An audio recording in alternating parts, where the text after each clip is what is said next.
Sa pagkakataong ito, tayo po ay makikipanayam sa Manila Police District. Alam naman po natin over the coming days, lalo na po sa darating na Biyernes, gaganapin po ang taunang pagdiriwang ng kapistahan ng Poong Jesus Nazareno, ang tinatawagan po natin na traslasyon, kung saan ipinuprosesyon po ang imahe ng Nazareno mula po sa Quirino Grandstand. Kadalasan doon po nagsisimula at nagtatapos po sa simbahan ng Quiapo dyan po sa Maynila. Alamin natin ang kasalukuyang paghahandang ginagawa, bagamat ang mga meetings at mga strategy plannings na ginawa po ng hindi lang ng ating government pati na rin ng simbahang ng Quiapo ay nagsimula pa late last year. Patuloy pa rin po silang nagre-rehearse at patuloy pa rin nilang inaantabayanan na magiging sitwasyon on ground over the coming days, at lalo na nung first Friday. Napakadami, saksakan na raw po talaga ng dami ng tao dyan po sa may simbahan ng Quiapo. Nasa linya po ng ating komunikasyon ang tagapagsalita ng Manila Police District o MPD, si Police Major Philip Ines. Major Ines, magandang Monday morning po. Darrell Justin po, live na tayo sa DWIZ Talio Channel 23. Yes, Sir Darrell, isang mapagpala at kalmadong umaga gayon sa mga nakatugaygay at nanonood sa inyong programa ngayon. Ayun, Sir Philip, maraming salamat sa pagtanggap ng aming paanyaya at imbitasyon. Tayo magbigay na rin ng update sa ating mga kababayan, lalo na alam naman po natin, milyon-milyon po ang deboto ng mahal na Poong Jesus Nazareno. Sir, sa kasalukuyan po, ano na po ba yung mga ini-implement natin na mga policies at guidelines sa pagdiriwang natin o sa paghahanda ngayon pala na nagnonobena dyan po sa may simbahan ng Quiapo na dinadagsanan ng libo-libo nating mga kababayan? Ano na ba yung mga security measures na meron po tayo diyan? At nagsisimula na rin po ba yung preparations natin sa may Quirino Grandstand kung saan kadalasan nangyayari yung mga pahalik at yung unang misa sa araw ng kapistahan, sir? Yes, tama kayo dyan. Sabi nga natin, all is set na ito, pero ganun po man, hindi kami dapat maging complacent dito. At sabi, yung hindi tayo dapat maging kampante. Marami pa tayong mga gagawing mga dito, pagkilos. Katulad, meron pa tayo sa January 7 ng umaga, meron pa tayo dito final press briefing. At sa hapon naman, magkakaroon tayo ng send-off ceremony sa may Quirino Grandstand. At ang tuloy-tuloy pa rin yung ginagawa natin dito. Sabi nga natin, yung ating mga PNP personnel na magagamit dito sa Nazareno 2026, may higit kumulang 15,000. Hindi pa kasama dito yung iba pang ahensya ng gobyerno na taon-taon ay tumutulong sa atin para, sabi nga natin, mabantayan natin ng maayos yung seguridad, mapanatili natin kalmado at mapayapa. Ayun. Sir Philip, if I may ask lang, from last year, ano po ba yung naitala po ninyong bilang ng tao na dumalo o nakilahok sa traslasyon, and are you expecting a higher number of people or devotees na dadalo this year, or is it the same number o may inaasahan kayong pagbaba dito? Yes, nung nakaraang taon, nakapagtala tayo ng mahigit 8 milyon ng mga kababayan natin, yung mga deboto natin na nag-participate dyan. At inaasahan natin na maaaring madagdagan pa ngayong taon. Ang sa atin dito, ilatag natin ng tama yung ating seguridad at yung ating matagal nating preparasyon. Dahil taon-taon naman ginagawa natin ito sa lungsod ng Manila. Inaasahan natin kung naitawid natin siya nung nakaraang Nazareno 2025 natin, may tatawid din natin siya ngayong taon na to. Ayun, sir.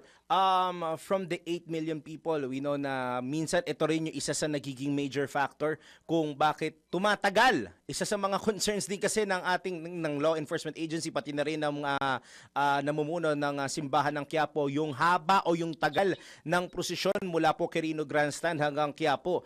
Ano po ba ang sinabi ng Quiapo Church dito? Ano po ba ang inyong magiging standing rule pagdating sa duration na magiging traslasyon for this year, sir? So ngayon sabihin natin yung haba o tagal, wala na tayo ng dyan. Ang sa atin dito, may tawid natin ng maayos yung seguridad. Nung nakaraang taon na ang haba ng ating posisyon ay umabot ng 20 hours. No? Ngayon nga, sabi nga natin dito, ang tinitignan natin dito, hindi kami magkamali dun sa paglatag natin ng seguridad. Kasi napakahaba na nung ginagawa natin dito. Nung nakaraang taon pa, marami na tayong mga ginagawang pagkilos para i-plansyahin natin itong security coverage natin. At ganun pa man, lahat ng mga public advisory na i-post na natin ito sa ating social media account. At ganun din yung maganda yung ating koordinasyon sa simbahan ng Quiapo kung saan nga lahat ng mga public advisory nila sinishare nila sa amin. Kami din, ganun din, para malaman ng ating mga kababayan. Mahigit 80 million yung mga social media users natin, kaya nakikita natin na magandang tungtungan ito para maiparating natin sa ating mga kababayan.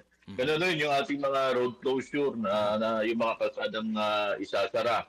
Kasi sa January 7, meron na tayong pahalik sa Quirino Grandstand kung saan merong certain portion doon na isasara natin para bigyan naman natin ng daan yung ating mga kabayan na pupunta dyan. Okay. At doon nga sa pag-umpisa ng ating traslasyon, meron na rin tayong mga pagsasarado ng mga kalsada at mga alternatibong kalsada para doon sa gabay ng ating mga kababayan. Ayun.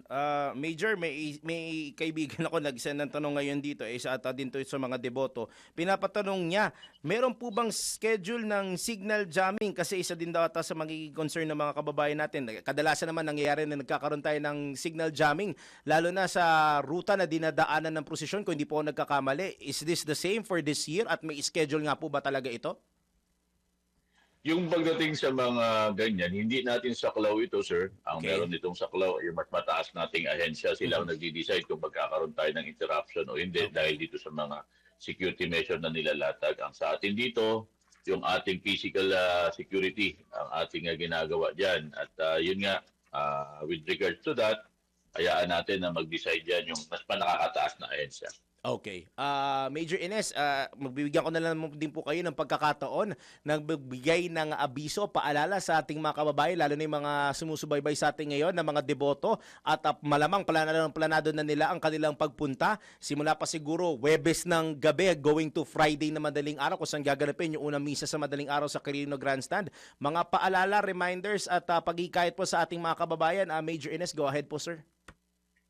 Maraming salamat sa pagbibigay ng pagkakataon. Panawagan po sa ating mga kababayan, yung mga dadalo po dito sa ating taunang malakihang selebrasyon para po dito sa nasa trastasyon ng Nazareno. Pakiusap po natin sa ating mga kababayan.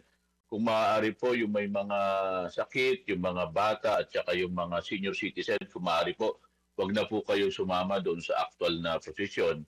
Mapapanood nyo naman po ito. May live streaming po tayo dyan. Mapapanood nyo na rin naman po sa inyong mga telebisyon.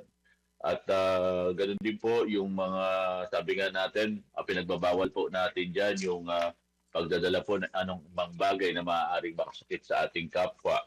At paalala din sa atin na pinagbabawal lang din po tayo dyan magdala ng bag. Pero kung magdadala po tayo ng bag, yung transparent lang po. At syempre po, uminom po tayo ng maraming tubig. At alam naman po natin na talagang medyo mahaba yung gagawin natin na traslasyon dyan. At inaasahan natin na siyempre po, kailangan po natin maging hydrated dyan. At marami na rin po tayo mga public advisory. Ano po ba yung mga dapat yung tandaan pag kayo po'y pupunta dito? Ang sa atin lang po, makikiusap po tayo na sana po ay sumunod po kayo dun sa mga tagubili ng simbahan at ng inyong otoridad. Ayun po. Major Ines, maraming salamat ulit sa oras na inilaan niyo po sa amin sa DWIZ. Tasahan niyo po over the coming days. Makakausap po namin kayo lalo at papalapit na po ang traslasyon. Happy New Year and blessed Monday morning po, Major Ines, sir. Maraming salamat sa pagkakataon. Sa ngalan po ng aming Chief PNP, ng aming pong Regional Director ng NCRPO at ng aming pong punong taga-timon ng aming District Director, Brigadier General Arnold Evangelista Abad, makakaasa po kayo sa mabilis, nararamdaman at egalidad na serbisyo para po sa Manila sa kalmadong maga po. Maraming salamat po at nakapanayan po natin. Thank you so much. God bless po sa spokesperson ng Manila Police District o MPD na si Police Major Philip Ines.